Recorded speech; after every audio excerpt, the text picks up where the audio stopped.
welcome to 111. The sun is shining, we're out finally in the Cup 250s and we're off to Lincolnshire to see another very special green Elise. Yes, it's a car with an amazing backstory, an incredible spec, and in a roundabout kind of a way, the very reason we ended up with these green Elises here today.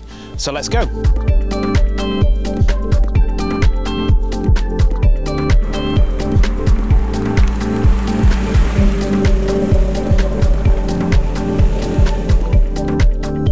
So we're joined today by Aiden from Oakwood Car Sales in Lincolnshire. Thanks so much, Aiden, for taking the time to chat to us. That's my pleasure. Also joined by your gorgeous Clio 200 Cup in the background, which we'll come to later.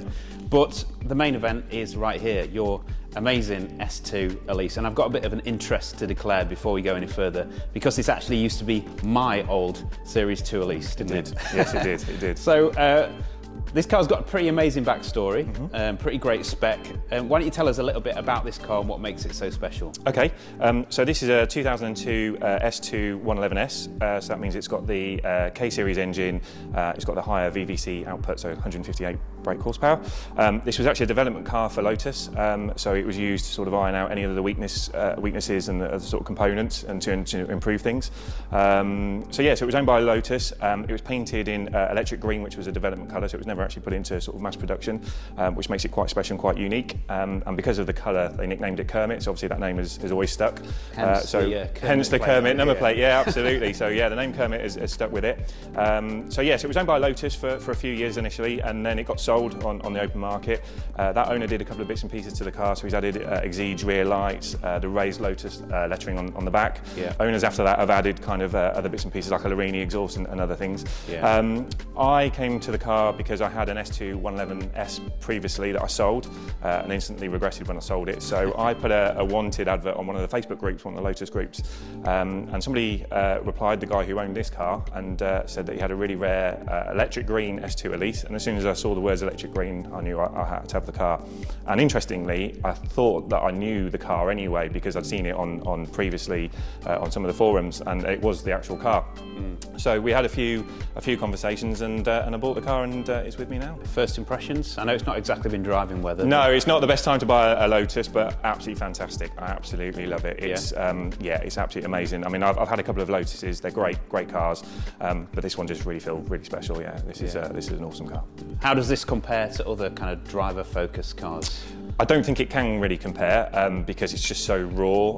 You're so connected to the car. I mean, the fact that there's no ABS, there's no traction control, there's no power steering, you sit so low in the car, it really is completely unique. I know it's a sort of overused phrase, but it really is like an oversized go-kart. There's nothing else like it other than perhaps a Caterham. It's completely unique, the lack of power steering, the lack of all the sort of driver aids, it's just completely raw and focused, and I think it's quite unique in that respect. I think Lotuses are definitely one of those cars that get under your skin. Absolutely. Once you've driven one, nothing else quite compares. We've found, talking to a lot of people, that somebody has a Lotus and they'll move on, have a try of different things, but they always generally come back at some point in their kind of car life cycle. They'll always make a return to the brand. Absolutely, yeah. I think that speaks volumes about how special these cars are, really.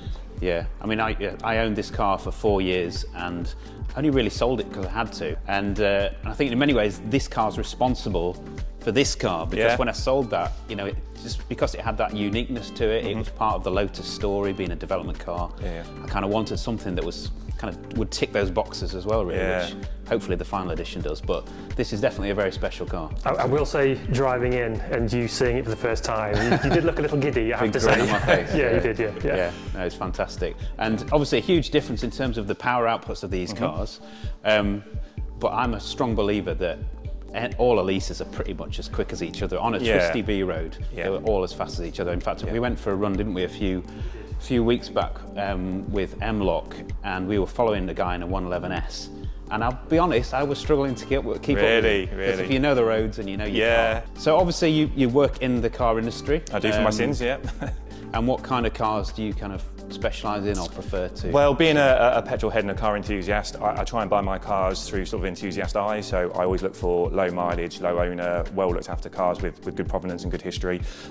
We try not to be too niche, but we are a little bit unique. So we'll have really low mileage examples of cars, rare cars, hence why I love the electric green on Kermit.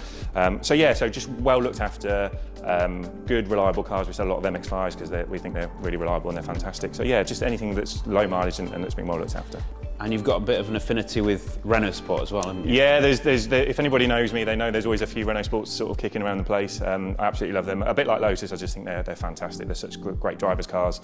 And yeah, I've got a massive passion for Renault Sport. You're not the only one. I've had a couple of 182s before my Lotus journey. Yeah. And it kind of in some ways similar to Lotus. I'd very happily have another one. Yeah, Renault Sports are very similar to Lotus, and the two brands sort of cross over. There's a lot of people that have gone from Renault Sports to Lotus and gone back, and I think it's the sort of cars that just get under your skin, and you always, it doesn't matter how exotic or how powerful you go up the sort of car ladder, you always end up coming back to something like a Renault Sport because you just can't beat the sort of pound for sort of power. It's they're awesome cars. So talk us through how many different Renault Sport models. Oh, we'd be here all day, but I've had so really I came to Renault Sport quite late. I mean, I never had a Renault 5 GT Turbo or Clio Williams. I was always in the sort of 205 GTI camp, so I had loads of 205 GTIs. My first Renault Sport was the 172 Cup. And that really opened my eyes to Renault Sport, how fantastic they are. So I've had the 172 Cup, which I've still got. I've had a couple of Clio 200s. I've had a 182 Trophy. I briefly had a Megane 275 Cup S. That was an awesome car as well. But I just feel at home in the Clios. I just think the Clios are the sort of sweet spot because it's that sort of big engine in a small car, and obviously the handling is sort of sublime. So, yeah. So which car do you reckon, in your opinion, is the best car to carry that RS badge? Well, that's open for sort of debate because I think you've obviously got the iconic sort of Clio V6s, which are awesome cars, but they're not particularly great driving in terms of their sort of dynamics.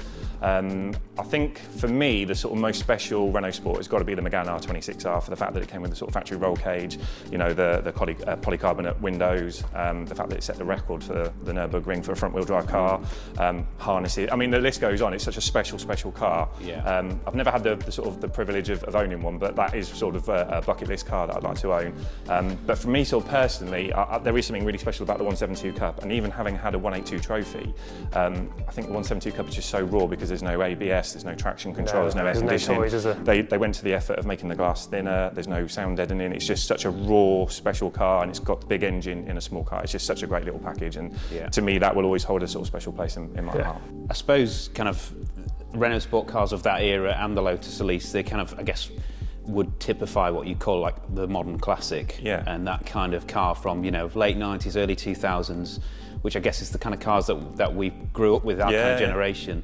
I mean, the values of those kind of cars have really skyrocketed over the last kind of couple of years, haven't they? Absolutely. What's been your experience of that in the industry? Yeah, no, absolutely. I think obviously we're in a unique position at the moment with COVID because obviously the used car market prices have gone sort of through the roof across the board, but particularly with sort of interesting modern classics, particularly anything with a manual gear stick. I mean, the Clio V6s, as I mentioned before, have really gone kind of through the roof. I mean, they were always quite expensive. They were sort of the pinnacle, if you like, of sort of modern classics, but they've really gone, you know, sort of next level. Renault Sports in general have started to sort of creep up. I mean, the 182s now are really starting to increase in price. I think ever since they announced that they weren't making Renault Sports anymore, that always has a sort of an impact on values. I think the Mark II Focus RS has really started to sort of pick up and gain pace, and I think that's still got a long way to kind of go. So yeah, anything interesting really with a manual gearbox and sort of, you know, as you say, modern classic is really started to rise in price. You made a comment to me about the values of trophies, didn't you? Yeah, I mean, I think I had my last 182 probably about almost like 10 years ago maybe, but the prices then had seemed to be quite stable. They were low end of the market, you know, and you could pick one up for 3 or 4. Might need a bit of work, and it might be high mileage, but you know, that's not a lot of money to put down on something for a nice, you know, drivable car. And I think we had a look, didn't we, at some trophies recently. What would you say a decent trophy would go for? Yeah, for a decent one, you're looking upwards of sort of 15, 16 grand. I mean, I think there was one that sold fairly recently for sort of low 20s, sort of 22, 23. It's crazy money. Yeah, you know? absolutely. Crazy money. But you know, I think when you look at it, it's not surprising in some ways because obviously they only made 500 of them.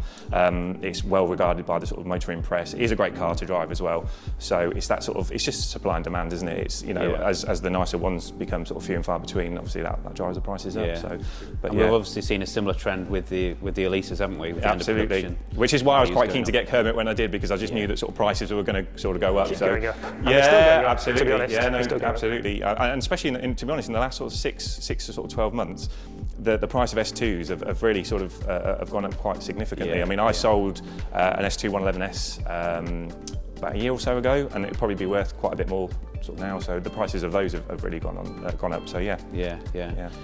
Okay then, so if you're going to kind of put your money where your mouth is and invest in like a modern classic, where would you be looking to put your money? What kind of cars would you be, I guess it depends. It depends on your budget, because not everybody's got deep pockets. I think sort of sensibly, I think a Clio 182 is probably a wise place to put your money if you can get one in a good colour, sort of racing blue, liquid yellow, inferno orange, the sort of rarer colours.